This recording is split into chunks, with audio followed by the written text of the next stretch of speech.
परमात्मा कहते हैं काल करे सो आज करे, आज करे सो अब, और पल में प्रलय हो जाएगी, फिर करोगे कब। अब यहां की व्यवस्था बता रहे हैं परमात्मा कि पतझड़ आवत देख कर बन रोवे मन माही, ऊंची टहनी पात थे वो आज पीले हो जाही। पात जड़नता यूं कहे सुन भई तरवर राय, अब के बिछड़े नहीं मिले न जाने कहाँ गिरेंगे जाए। तरवर कहता पात से सुनो पात एक बात, यहाँ की याहे रीति है एक आवत एक जात। पुण्यात्माओं परमात्मा ने ना जाने कितने उदाहरण दे दे के हमारी यह भांग उतारनी चाहिए।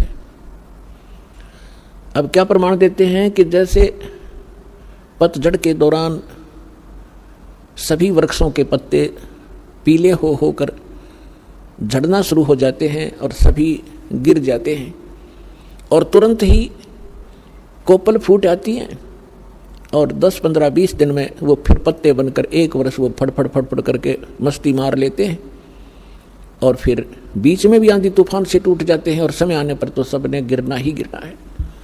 तो यहाँ परमात्मा याद दिलाते हैं कि पतझड़ आवत देख के जब प्रलय होगी सभी विनाश में आएंगे। तो यहाँ बता रहे हैं पतझड़ आवत देख के बन रोवे मन माही, ये ऊंची टहनी पात थे आज पीले हो जाही। अब जैसे हम बूढ़े हो गए, हमारे सफेद बाल हो गए, सफेद बाल हो गए तो ये समझ लो टिकट कटन वाली है, कट जायु कर दे। तो इसलिए ये प्रमाणित हो गया है कि अब अपनी तैयारी पकड़े, भक्ति कर। फिर क्या बताते हैं कि पात झड़नता यूं कहे सुन भई तरवर राय। अब जैसे कोई बड़े पूरे परिवार में कोई सदस्य बीमार हो जाता है, रोगी हो गया, असाध्य रोग हो गया, और डॉक्टर ने बता दिया 10 दिन का मेहमान है या 1 महीने का मेहमान है, उस समय उसकी क्या स्थिति होती है। रिलेटिव आकर इकट्ठे होने लग जाते हैं, परिवार के सदस्य भी आसपास बैठ जाते हैं। तब वो खुद सोचता है कि के बनेगी, मेरे साथ कहाँ जाऊंगा। तो यहां उदाहरण दे रहे परमात्मा के पात जड़नता यूं कहे सुन भई तरवर राय। हे वृक्ष, यानी वृक्ष समझो एक परिवार, एक पत्ता टूट कर जा रहा है वो सदस्य परिवार का, और वो खुद कह रहा है कि ना जाने कहाँ गिरेंगे जाए, अब के बिछड़े फिर नहीं मिलेंगे, ना जाने कहाँ गिरेंगे जाए। तो फिर जो कुल के लोग बैठे होते हैं वो एक सांत्वना दिलाते हैं, और क्या कहते हैं भाई यहाँ तो सब नहीं मरना है, ना कोई रहा 2 दिन आगे पीछे भी ये तो सब नहीं जाना है, परमात्मा का विधान है, चिंता ना कर, जो होनी थी होगी। बस इतना संतोष देकर हम उसका दिल डांटते हैं। ऐसे ही उदाहरण दे रहे परमात्मा कि वृक्ष कह रहा है, वो तरवर कह रहा है, तरवर कहता पात से सुनो पात एक बात, यहाँ की याहे रीति है एक आवत एक जात। दादा मर गया, पोता पैदा हो गया, 50-60 वर्ष वो पोता नाच कूद लेगा, फिर वो मरेगा, उसका पोता तैयार हो गया। तो परमात्मा कहते ये क्या जीवन है तुम्हारा, तुम इसी को फाइनल मान लिया। इसका एक विकल्प है, अभी तक नहीं था, अब इसका अल्टरनेट प्राप्त है, फिर इसको ग्रहण करो। जब तक हमारे साथ धोखा हुआ सो हुआ, अब तो सतर्क हो जाओ। ये जीवन नहीं है, ये संसार ठीक नहीं है, ये आपका नहीं है। काया तेरी है नहीं, ये माया कहाँ से हो, चरण कमल में ध्यान रखो हो, इन दोनों को खो। जब तेरा शरीर तेरा नहीं, मूर्ख तो कोठी और बंगलो ना बैंक बैलेंस ना अपना क्यों मान बैठा, यह बुद्धि कहाँ भ्रष्ट हुई तेरी। जब काया तेरी है नहीं, ये माया कहाँ से हो, चरण कमल में ध्यान रखो, भगवान की भक्ति करते रहो। तेरे पास माया है, इसको सदुपयोग कर, इसका अहम मत बना, इसमें ममता मत रख, या तेरी नहीं है। ऐसे समझ ले जैसे होटल में जाकर रेस्टोरेंट में कोई सेठ व्यक्ति रह रहा है, वहाँ की कुर्सी मेज पलंग टीवी सारा कुछ उपलब्ध है, आपको एसी लगा है, कूलर लगे हैं, पंखे लगे हैं, ट्यूब हैं, आप उनको प्रयोग कर रहे हैं, करते रहो, क्योंकि आपका जो रेंट लग रहा है किराया चलते समय आपका नहीं है वो, कहते उन कुर्सियां ना अपने समझ बैठे और उस टीवी ने ठा के चलन दे, कोई नहीं जान देगा वहां से। तो ऐसे ही संसार में रहिएगा आप एक होटल की तरह, जैसे होटल में आप रह रहे हो उसी सुविधा आपको प्राप्त है, लेकिन जो मूल उद्देश्य है आपका उस होटल में रहने का वो मत भूलिए। होटल में कौन जाता है? रेस्टोरेंट में जैसे व्यापारी लोग गए दूर देश में जाकर वहाँ होटल में धर्मशाला में कमरा किराए पर ले लिया, वो उद्देश्य क्या उनका जाने का? क्या उन कुर्सी मेज पलंगों पर लेटा रहने का थोड़ा ही है। उसका उद्देश्य है कि मैं बिजनेस करूं, अच्छा सौदा खरीदूं और बेचूं और धनी होकर के लाभ प्राप्त करके मैं धनी बनकर वापस लौटूं। तो जो सेठ साहूकार जो पूंजी लेकर गया था उस पूंजी से उसने सौदा किया और दुगने तिगने चुगने करके अपने घर पे आ गया तो साहूकार कलाया। और उसका दूसरा साथी उतने पैसे पूंजी लेकर गया था, वो सारा दिन मस्ती मारता रहा, गुटी छुटी लावर सो जावे और उन सारे सोफे और पलंग को अपना मान बैठा हो नशे में। जब उसकी पूंजी नष्ट हुई जो ले गया था सौदा करने के लिए, तो उसके बाद उसको धक्के मारकर बाहर निकाल दिया गया रेस्टोरेंट से, क्योंकि वो कंगाल हो गया। और जो उद्देश्य लेकर गया था वो किया नहीं, तो वो फिर मजदूर लगता है आकर किसी साहूकार के। इसके विषय में परमात्मा हमें याद दिलाते हैं, ये सौदा फिर नाही संतो यो सौदा फिर नाही, ये सौदा फिर नाही रे संतो यो सौदा फिर नाही। लोहे जैसा ताव जात है, लोहे जैसा ताव जात है, काया दे सराही रे संतो यो सौदा फिर नाही। तीन लोक और भवन चतुर्दश, तीन लोक और भवन चतुर्दश, सब जग सौदे आही रे संतो यो सौदा फिर नाही। ये सौदा फिर नाही रे संतो यो सौदा फिर नाही। दुगने तिगने किए चौगने, दुगने तिगने किए चौगने, और किन्हू मूल गवाई रे संतो यो सौदा फिर नाही। यो सौदा फिर नाही रे संतो यो सौदा फिर नाही। यो दम टूटे पिंडा फूटे, ये दम टूटे पिंडा फूटे, हो लेखा दरगाह माही रे संतो यो सौदा फिर नाही। ये सौदा फिर नाही रे संतो यो सौदा फिर नाही। जा दिन की मोए डरनी लागे, जा दिन की मोए डरनी लागे, लज्जा रे अकनाही रे संतो यो सौदा फिर नाही।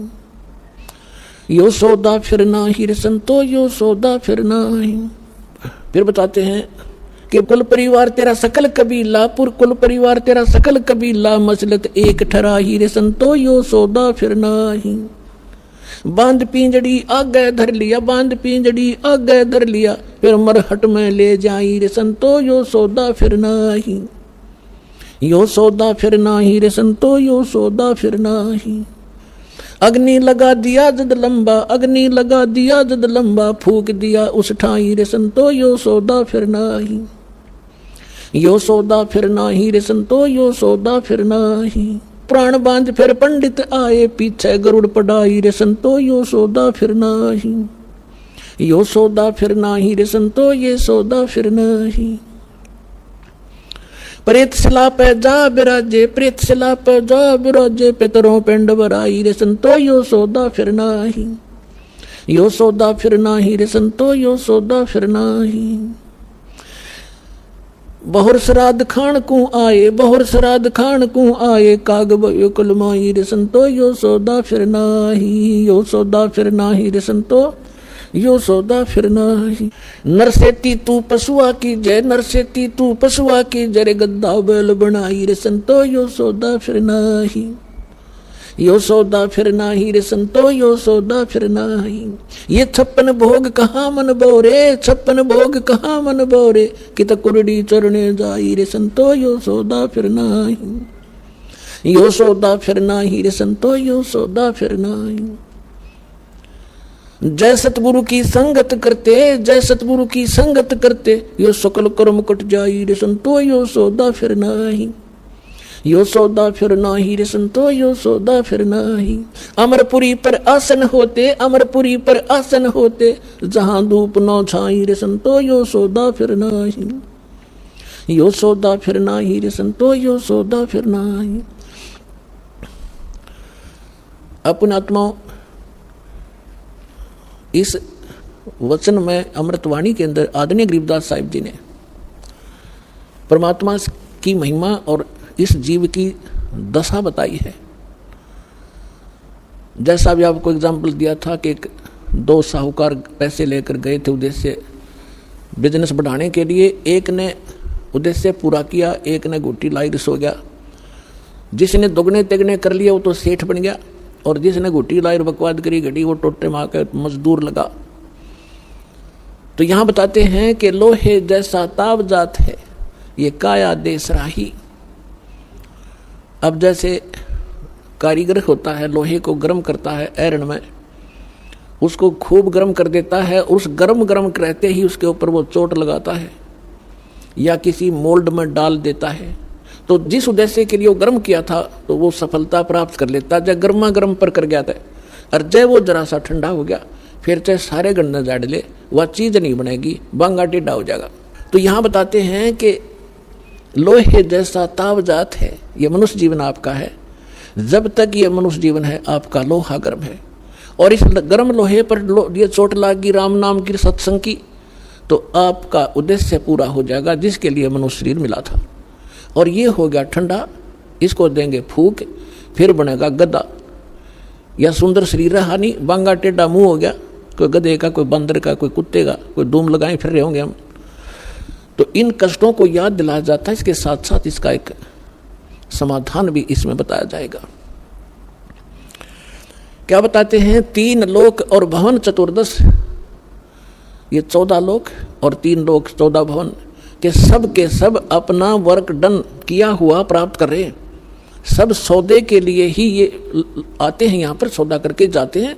जो जैसा कर्म करता है वैसा ही फल इनको यह मिल जाता है। 3 लोक और भवन चतुर्दश सब जग सौदे आही, और दोगने तिगने करे चौगने किन्हु मूल गवाई। ये मनुष्य जीवन के श्वास आपकी मूल धन है, ये मूल पूंजी है। जो अच्छी आत्माएं हैं, जो सत्संग में आते हैं, उनको परम संत मिल जाते हैं, शास्त्र उनको साधना प्राप्त हो जाती है, और मर्यादा में रहकर अपने उद्देश्य को ना भूलकर आजीवन भक्ति करते हैं, तो वो दुगने तिगने चौगने कर लेते हैं इस मूल धन के। और जो केवल सारा दिन राजनीति में गुटी सुटी लाई, ताश खेले, बकवाद घड़ी, पेट भरने के लिए धंधे में लागे रहे, बस उसी को फाइनल मान लिया, तो कहते उन्होंने मूल गंवा दिया, वो मूल धन नष्ट कर दिया, मनुष्य जीवन को बर्बाद कर दिया। उसके बाद फिर क्या होगा? कहते हैं ये दम टूटे, श्वास खत्म होंगे, ये शरीर नष्ट हो जाएगा, समाप्त होगा। फिर जीवात्मा तो ऊपर ले जाएंगे पकड़ के यम के दूत, और पीछे से ये नकली धर्मगुरु हमारे इसकी क्रियाक्रम पर ला देंगे हमने, और वहाँ उसकी दुर्गति हो रही होगी ऊपर, यहाँ हम क्रियाक्रम करके उसकी गति की चिंता कर रहे होते।